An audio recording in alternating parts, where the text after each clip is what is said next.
नमस्कार, स्वागत है आपका आज की खबर में। मैं हूं आपके साथ विशाल पंडित और आप देख रहे हैं हमारा खास कार्यक्रम गेम प्लान। गेम प्लान में आज हम बात करेंगे दो टीमों की। एक टीम जिसकी कप्तान को आखिरी मौका दिया गया है अपने आप को प्रूव करने के लिए, क्योंकि लगातार अच्छी कप्तानी के बाद कुछ गलत फैसले भी उनको परेशान कर रहे हैं। और बात उस टीम की करेंगे जिसको लेकर लगातार अब कयासों का दौर है कि भाई ये अंदर होगा और ये बाहर होगा। लेकिन सबसे पहले बात करेंगे अगले महीने जापान में होने वाले एशियन गेम्स के लिए भारतीय महिला क्रिकेट टीम के ऐलान की। आपको बता दें एक बार फिर टीम की कमान को हरमनप्रीत कौर के हाथों में दिया गया है, जबकि स्मृति मंदाना को कप्तान बनाया गया है। अनुभवी खिलाड़ी पर भरोसा जताते हुए चयनकर्ताओं ने शिफाली वर्मा, जेमिमा रॉड्रिगस, दीप्ति शर्मा, रेणुका सिंह और अरुंधति रेड्डी जैसे अहम नामों को टीम में बरकरार रखा है। लेकिन इस टीम में चयन में सबसे ज्यादा चर्चा में दो बड़े फैसलों की हो रही है। खराब फॉर्म से जूझ रही विकेटकीपर यास्टिका भाटिया को बाहर कर दिया गया है और दूसरा, उनकी जगह महज 17 साल की युवा विकेटकीपर जी कामलिनी को पहली बार इतने बड़े मंच पर मौका दिया गया है। यास्टिका भाटिया हाल ही में T20 वर्ल्ड कप में मिले मौके का फायदा नहीं उठा सकी थी। 4 मैचों में 3 पारियों में उन्होंने सिर्फ 41 रन बनाए थे। उनकी बल्लेबाजी टीम की उम्मीदों पर खरी नहीं उतरी। ऐसे में चयनकर्ताओं ने भविष्य को ध्यान में रखते हुए युवा प्रतिभा जी कामलिनी पर भी भरोसा जताया है, जिन्होंने WPL में मुंबई इंडियंस के लिए अपने प्रदर्शन से सभी का ध्यान खींचा था। अब एशियन गेम्स जैसा बड़ा मंच उनके लिए खुद को साबित करने का सुनहरा अवसर होगा। टीम में एक और अहम वापसी हुई है स्पिनर ऑलराउंडर श्रेयंका पाटिल की। चोट के कारण T20 वर्ल्ड कप से बाहर होने वाली श्रेयंका पूरी तरह फिट है और उन्हें मेडिकल क्लियरेंस मिलने के बाद टीम में शामिल किया गया है। वहीं वर्ल्ड कप टीम का हिस्सा रही प्रेमा रावत इस बार चयनकर्ताओं का भरोसा नहीं जीत सकी और उन्हें टीम में जगह नहीं दी गई है। स्पिन विभाग में राधा यादव और श्रेयंका पाटिल की जोड़ी अहम भूमिका निभाएगी, जबकि तेज गेंदबाजी में जिम्मेदारी रेणुका सिंह और अरुंधति रेड्डी के कंधों पर होगी। एशियन गेम्स में क्रिकेट मुकाबले की जो T20 फॉर्मेट में खेले जाएंगे और ICC रैंकिंग में शीर्ष टीमों में शामिल होने की वजह से भारतीय महिला टीम को सीधे नॉकआउट या क्वार्टर फाइनल में प्रवेश मिलने की संभावना है। पिछले एशियन गेम्स में की तरह इस बार भी भारत की सबसे बड़ी चुनौती पाकिस्तान, श्रीलंका और बांग्लादेश जैसी मजबूत एशियाई टीमों से मानी जा रही है। टीम मैनेजमेंट खिलाड़ियों की फिटनेस और वर्कलोड पर भी लगातार नजर बनाए हुए है, ताकि बड़े मुकाबलों में भारत अपनी सर्वश्रेष्ठ टीम के साथ उतर सके। अब सबकी नजर हरमनप्रीत कौर की अगुवाई वाली इस टीम की होगी। क्या अनुभवी खिलाड़ियों का और युवा जोश का यह संतुलन भारत को एशियन गेम्स में एक और स्वर्णिम सफलता दिलाएगा? क्या 17 साल की कामलिनी अपने पहले बड़े टूर्नामेंट में खुद को साबित कर पाएंगी? इन सभी सवालों के जवाब अगले महीने जापान में मिलने वाले हैं, जहां भारतीय महिला टीम एक बार फिर गोल्ड मेडल जीतने के इरादे से मैदान में उतरेगी। लेकिन एक बार आपको टीम दिखाते हैं कि जब ये टीमें उतरेंगी क्या टीम का अनाउंसमेंट हुआ है, क्या बदलाव किए गए हैं। यास्टिका भाटिया बाहर की गई हैं, तो ये टीम है। देखिए एशियन गेम्स में नंदिनी शर्मा, ये भारतीय महिला क्रिकेट टीम का जो अनाउंसमेंट हुआ है। राधा यादव, इनके ऊपर अगर हम बात करें तो सबसे ज्यादा फोकस होगा। श्रेयंका पाटिल फिटनेस क्लियरेंस के अधीन है, जैसे उनको मिल गया है, लेकिन मैच के लिए अभी उन्हें अरुंधति रेड्डी की अगर हम बात करें, आप देखिए ये मीडियम पेसर्स की अगुवाई करेंगी। क्रांति गौड़ है, क्रांति गौड़ की अगर हम बात करें तो ये भी मीडियम पेसर बॉलर है, इनके ऊपर भी जिम्मेदारी होगी। रेणुका ठाकुर, रेणुका सिंह जिन्हें कहते हैं, ये उत्तराखंड से आती हैं और ये भी बड़ी शानदार गेंदबाजी कर रही है। श्रीशरणी फाइन, जब हम देख रहे थे नॉकआउट मुकाबला T20 में तो इनको एक ही ओवर कराया गया था। भारती फूलमाली, बहुत उम्मीद है इनसे। जी कामलिनी, जिनकी चर्चा जरूर हो रही है क्योंकि 17 साल, महज 17 साल की उम्र में वो इंडिया टीम को डेब्यू करती होंगी। ऋचा घोष विकेट कीपर हैं और लगातार भारतीय टीम के लिए अच्छा प्रदर्शन कर रही हैं। जो टीम है, Deepti Sharma international women's cricket में सबसे ज्यादा विकेट लेने वाली गेंदबाज, यूपी से बिलोंग करती हैं। जेमिमा रॉड्रिगस एक अच्छी ऑलराउंडर और लगातार अपनी बल्लेबाजी से सबको प्रभावित किया है। शिफाली वर्मा कौन नहीं जानता, ओपनिंग बल्लेबाजी करती हैं और लगातार खूब रन बनाती हैं। उप कप्तान स्मृति मंदाना ओपनर है, शिफाली वर्मा के साथ आपको खेलती नजर आएंगी। और कप्तान हरमनप्रीत कौर, ये इनके लिए बहुत कठिन होने वाला है। जो अभी ऑस्ट्रेलिया के खिलाफ जिस तरीके से टीम हारी है, ये बता रहा था कि भाई कहीं ना कहीं फैसले बड़े गलत हुए। अब राधा यादव और दीप्ति शर्मा या शिफाली वर्मा से आप गेंदबाजी कराने की सोच रही थी, लेकिन सवाल यही था कि भाई आप किस तरीके से अब श्रेयंका पाटिल आ गई हैं, टीम में किस तरीके से बदलाव होंगे, क्या किया जाएगा, ये सवाल है। अरुंधति रेड्डी, हमने देखा पिछले मैच में किस तरीके से जो गेंदबाजों का उपयोग था वो बड़ा अटपटे तरीके से हुआ, किसी को अच्छा नहीं लग रहा था कि क्यों जो लोग टीम में थे उन्हें पूरे मैच में एक ओवर क्यों कराया गया। भाई कम से कम उसके कोटे के तो ओवर करा दो। तो इन सब बातों के साथ अब जब उतरेंगी ये टीम एशियन गेम्स में, तब देखना होगा। हरमनप्रीत कौर की कप्तानी का सबसे बड़ा टेस्ट है ये। मेडल मायने के साथ साथ अगर बात की जाए तो सबसे बड़ा सवाल यही है क्या वही रंग में नजर आएंगी। और बल्लेबाजी का क्रम, जिसके लिए लगातार चर्चाएं होती हैं कि भाई जो जिसका डाउन है वहां पर उसको ऊपर नीचे एक दो डाउन चलता है, लेकिन जहां पर हार्ड हिटिंग करनी हो और जहां पर आपको हार्ड हिटिंग करनी हो वहां पर अगर आप इस तरीके से आराम से बिल्कुल सोच रहे हो कि हम इसको नहीं इसको भेज दें, ये थोड़ा अटपटा लगता है। अब देखना होगा एशियन गेम्स में क्या कमाल करती है भारतीय टीम, किस तरीके से ये अपने आप को परफॉर्म करेंगे, क्योंकि मुझे नहीं लगता कि एक टूर्नामेंट में जब आप इस बुरी तरीके से तो नहीं कहूँगा, लेकिन एक आप सडन आपके हाथ में सब कुछ हो, 3 विकेट हम जल्दी गिरा लें और उसके बाद एक अच्छी पार्टनरशिप बिल्ड हो जाए जिसको लेकर हम बॉलर्स को नहीं उपयोग कर पाए, फैसले कुछ गलत हुए, कई प्लेयर पूरे मैच खेले लेकिन आप शिफाली वर्मा के पास गए, तो ये अनमोल मजूमदार के लिए बहुत बड़ा टेस्ट है कि भाई वो किस तरीके से काम कर रहे हैं। देखिए ये वही भारत है जहां पर आप एक मैच जीतिए आपको हीरो बनाया जाएगा, लेकिन हीरो के साथ साथ लेकिन हम ऐसा नहीं करते।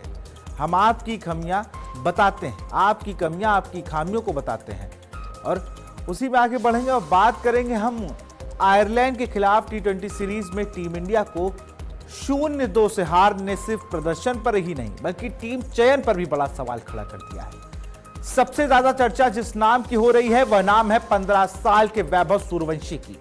आईपीएल में अपनी विस्फोटक बल्लेबाजी से रिकॉर्ड बनाने वाले इस युवा खिलाड़ी को पूरे दौरे में प्लेइंग 11 में मौका नहीं मिला, जबकि देश भर के क्रिकेट प्रशंसक उन्हें भारतीय जर्सी में देखने का इंतजार कर रहे थे।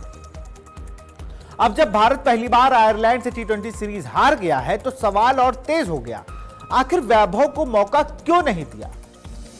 भारतीय क्रिकेट के दिग्गज सुनील गावस्कर भी मानते हैं कि आयरलैंड जैसी सीरीज में युवा प्रतिभाओं को परखने का सबसे सही मंच था और वैभव को कम से कम एक मुकाबले में जरूर उतरना चाहिए था। वहीं टीम इंडिया के सहायक कोच रायन टेन का कहना है कि वह वैभव अंतर्राष्ट्रीय क्रिकेट खेलने के लिए पूरी तरह तैयार है, लेकिन टीम मैनेजमेंट T20 विश्व कप जीतने वाली संजू सैमसन और अभिषेक शर्मा जैसे खिलाड़ियों पर लंबे समय तक भरोसा बनाए रखना चाहता है। लेकिन सवाल यहीं पर है कि कितनी सीरीज कुर्बान हो जाएंगी संजू सैमसन और अभिषेक शर्मा के लिए, कितनी सीरीज। 2024 में जो वर्ल्ड कप जीते थे उसमें सूर्य कुमार यादव नील थे, कप्तानी अच्छी हो गई और जीत गए वो। फिर 26 में भी जीत गए, कप्तानी अच्छी हो गई, पर किसी ने सोचा था क्या कि 2 साल से सूर्य कुमार यादव ने एक भी 50 रन नहीं बनाए थे T20 क्रिकेट में और लगातार फ्लॉप हो रहे थे, आईपीएल तक में नहीं चल रहे थे। तो सवाल तो यही है कि आप भरोसा बनाते रखिए और आप आयरलैंड क्या, कल आप नेपाल से भी हारिए। ऐसा मैं रायन के बयान पर कह रहा हूं। जब अगर एक प्लेयर में सब कुछ सही है, वैभव सूर्यवंशी, जब the great the legend Sunil Gavaskar इस चीज को कह रहे हैं कि जब वो तैयार है तो उन्हें खिलाइए। पता नहीं किस चीज का इंतजार होता है, लेकिन अब 1 जुलाई से शुरू होने जा रही 5 मैचों की T20 सीरीज से पहले सबसे बड़ा सवाल यही है कि क्या वैभव सूर्यवंशी का इंतजार खत्म होगा, क्या इंग्लैंड के खिलाफ उन्हें इंटरनेशनल डेब्यू का मौका मिलेगा या फिर टीम मैनेजमेंट अनुभवी खिलाड़ियों के साथ ही मैदान में उतरेगा। इस बड़े सवाल और वैभव सूर्यवंशी को लेकर बढ़ती बहस होगी। अब मैं आपको प्रेडिक्ट 11 बता दूं जो मैच होने हैं उसको लेकर क्या टीम हो सकती है। जैसा मेरा मानना है, मुझे लगता है उस टीम के साथ जाना चाहिए। सबसे पहले बात, श्रेयस अय्यर कप्तान होंगे और प्रिंस यादव अच्छी गेंदबाजी कर रहे हैं, उन्हें होना चाहिए। अर्शदीप सिंह फेवर में नहीं हूं, लेकिन अर्शदीप सिंह आपको वहां मौका बनाते नजर आएंगे, वो टीम में होंगे। हर्षित राणा वापसी अच्छी की है, बल्ले से भी रन बना रहे हैं, तो हर्षित राणा की भी जगह लगभग कल के मैच में पक्की है। सूर्यांश के लिए बहुत जल्दी हो जाएगा कुछ कहना, अगर हम कहते भी हैं तो। अक्षर पटेल अंडररेटेड प्लेयर है और बहुत एफिशिएंसी है इसकी, बहुत अच्छा प्लेयर। शिवम दुबे अच्छा ऑलराउंडर है और लगातार टीम में बने हुए हैं। तिलक वर्मा धीरे हो रहे हैं, लेकिन चूंकि अब टीम के वाइस कैप्टन हैं, थोड़ा मजबूती के साथ इनको आना भी चाहिए। श्रेयस अय्यर कप्तान, ये डाउन वाइज है। श्रेयस अय्यर कप्तान, दूसरी सीरीज होगी, ईशान किशन को आप विकेट कीपर के तौर पर देखेंगे ही। और साथ ही साथ हम देखें तो संजू सैमसन, वैभव सूर्यवंशी, ये प्लेइंग 11 में मैंने एक चौंकाने वाला नाम रखा, हो सकता है इसको ना रखा जाए, लेकिन मैं तो जाऊंगा। और अभिषेक शर्मा, ये कुछ इस तरीके की टीम है। इस टीम के साथ मैं जब कह रहा हूं कि मैं प्रिंस यादव के लिए कह रहा हूं कि भाई प्रिंस यादव ने अच्छा परफॉर्म किया, तुरंत टीम में आए। गेंदबाजों के लिए ऐसा क्या हो रहा है बीसीसीआई में कि गेंदबाज तो कोई भी हो वो तुरंत टीम में आ जाता है, लेकिन बल्लेबाजी में अगर आपको कुछ करना हो तो आप कहां जाते हैं? आप देखिए ना, अभिमन्यु ईश्वरन का डेब्यू क्यों नहीं हो पाया जी? कोई पूछेगा? कोई पूछेगा कि इतने प्लेयर जो आ रहे हैं या जा रहे हैं, इनकी कोई लेखा जोखा है या इंडिया की जर्सी बट रही है? सिर्फ इंडिया की जर्सी को दिया जा रहा है कि आप 1-2 सीरीज खेलिए और बाहर बैठ जाइए। क्या कोई पूछ रहा है मुकेश कुमार और आकाशदीप की सिचुएशन क्या है? कोई पूछेगा कि श्रेयस अय्यर ने वैभव सूर्यवंशी को कब तक तैयार कर लेंगे? कितने हजार रन और बनाने होंगे उसको इंडिया खेलने के लिए? या फिर उसको भी डोमेस्टिक क्रिकेट में ही रखना है, उसको भी इंडिया ए में ही खिलाना है? जब महेंद्र सिंह धोनी ने वीरेंद्र सहवाग को टीम से ड्रॉप किया था तब ये सवाल उठे थे। कोई पूछने वाला है महेंद्र सिंह धोनी से? तो गौतम गंभीर से कोई पूछने वाला मुझे तो नहीं लगता कोई है, हाल फिलहाल तो कोई नहीं है। जिसका मन होता है, जिसको खिलाना होता है, वो खेल रहे हैं। हर्षित राणा 1.5 साल बाद, 2 साल बाद जब भी आएंगे टीम में जगह लेके जाएंगे। अभिषेक शर्मा वर्ल्ड कप में अच्छा परफॉर्मेंस नहीं, उसके बाद भी टीम में है वो। संजू सैमसन, मैं बिल्कुल बहुत अच्छा उन्होंने किया, उन पर भरोसा जताना चाहिए, लेकिन हर फॉर्मेट पे जताओ ना भाई। भारतीय क्रिकेट में एक रोटेशन पॉलिसी नाम की चीज लागू कर दी गई है। वो रोटेशन पॉलिसी होती है कोच के हिसाब से। कोच साहब ने कह दिया वो खेल रहा है, जो कोच के गुड बुक्स में है। जो अभी आरोप लगते हैं महेंद्र सिंह धोनी के लिए, जो सो कॉल्ड प्लेयर लगाते हैं, इरफान पठान ने एक इंटरव्यू में कह दिया, तो उसी तरह से बात तो कुछ गौतम गंभीर के लिए भी यही है। वैभव सूर्यवंशी टीम में ना होना, कब तक डिफेंड करते रहेंगे ये लोग? क्योंकि अगली खबर भी बिहार से है। 15 साल की अक्षरा गुप्ता ने बिहार महिला अंडर 19 वनडे ट्रॉफी में सिर्फ 126 गेंदों पर 306 रन बनाकर पूरे क्रिकेट जगत का ध्यान अपनी ओर खींच लिया है। नेपाल बॉर्डर से सटे बिहार के छोटे से शहर रक्सौल की रहने वाली अक्षरा ने अपनी ऐतिहासिक पारी में 55 चौके और 8 छक्के लगाए। 242 से अधिक के स्ट्राइक रेट से बल्लेबाजी करते हुए महज 16 गेंदों में अर्धशतक और 34 गेंदों में शतक पूरा कर दिया। उनकी इस विस्फोटक पारी की बदौलत टीम ने 40 ओवर में 450 रन का विशाल स्कोर खड़ा कर दिया। साधारण परिवार से आने वाली अक्षरा ने अपने पिता राजकिशोर शाह जो चिकन की दुकान चलाते हैं, लेकिन बेटी के क्रिकेट के जुनून को देखकर उन्होंने घर के पीछे ही नेट और प्रैक्टिस पिच बनवा दी। मां रीना देवी जो रोज सुबह 5 बजे उठकर उन्हें अभ्यास के लिए तैयार करती थीं, जबकि चाचा राम कृपा ने शुरुआती दिनों में लगातार थ्रो डाउन कर बल्लेबाजी को निखारा है।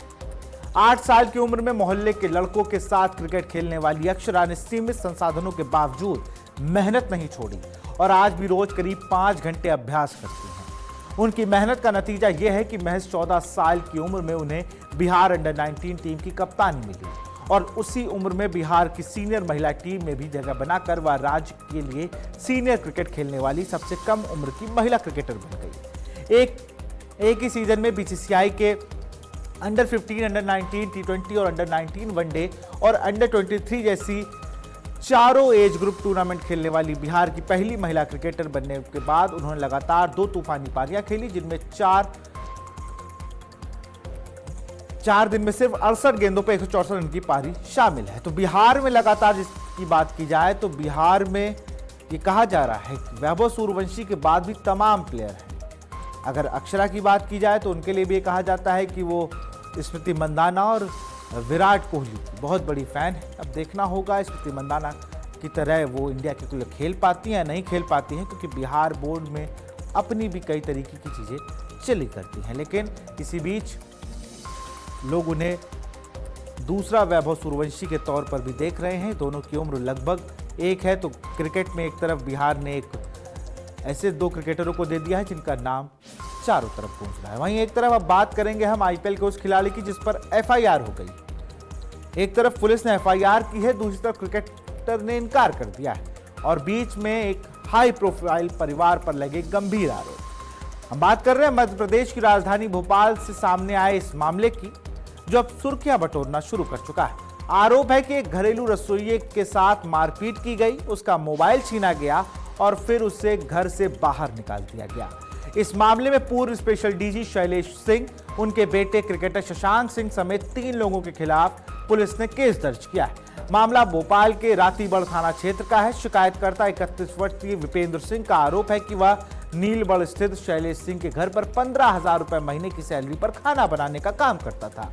लेकिन कुछ समय बाद कथित तौर पर परिवार के लोग उसके काम में कमियां निकालने लगे और उसका मोबाइल फोन भी अपने पास रख लिया। शिकायत के मुताबिक 28 जून की सुबह जब विपेंद्र ने नाश्ता बनाने के बाद अपना मोबाइल वापस मांगा तो विवाद बढ़ गया। आरोप है कि इसी दौरान शैलेश सिंह, उनके बेटे शशांक और ड्राइवर उसके कमरे में पहुंचे, गाली गलौज की और मारपीट की। इसके बाद उसके घर से बाहर निकाल दिया। मामला पुलिस तक पहुंचा तो रातीबड़ थाना पुलिस ने पूर्व डीजी शैलेश सिंह, क्रिकेटर शशांक सिंह और ड्राइवर के खिलाफ एफआईआर दर्ज कर जांच शुरू कर दी। वहीं पुलिस आयुक्त संजय कुमार ने भी पुष्टि की है कि शिकायत के आधार पर केस दर्ज कर लिया गया है। हालांकि दूसरी तरफ क्रिकेटर शशांक सिंह से जब हमने संपर्क किया तो उन्होंने अपने ऊपर लगे सभी आरोपों को सिरे से खारिज कर दिया और उनका कहना है कि लगाए गए आरोप पूरी तरह से झूठे और निराधार हैं और उन्हें इस मामले की जानकारी तक नहीं है। अब इस हाई प्रोफाइल मामले में पुलिस की जांच आगे क्या कुछ खुलासा करती है, ये देखने वाली बात होगी। आया दौड़ के बोला कमरा खोलो। हम कहे सर मेरा मोबाइल दे दो, मैं कमरा खोल दूंगा, मैं बात कर लूँ एक बार तो कमरा खोल दूंगा। वो तोड़ने लगे। मैं बोला कमरा क्यों तोड़ रहे हो? खिड़की खोला, इधर से मोबाइल पकड़ा दो, कमरा क्यों तोड़ रहे हो? फिर उनका लड़का शशांक सिंह आया। जब वो आए तो जैसे आए बोले कमरा खोलेगा कि मैं तोड़ के आऊँ? मैं बोला भैया तोड़ना क्या, आप आ गए हो, मैं कमरा खोल रहा हूँ। मैं दरवाजा खोल दिया।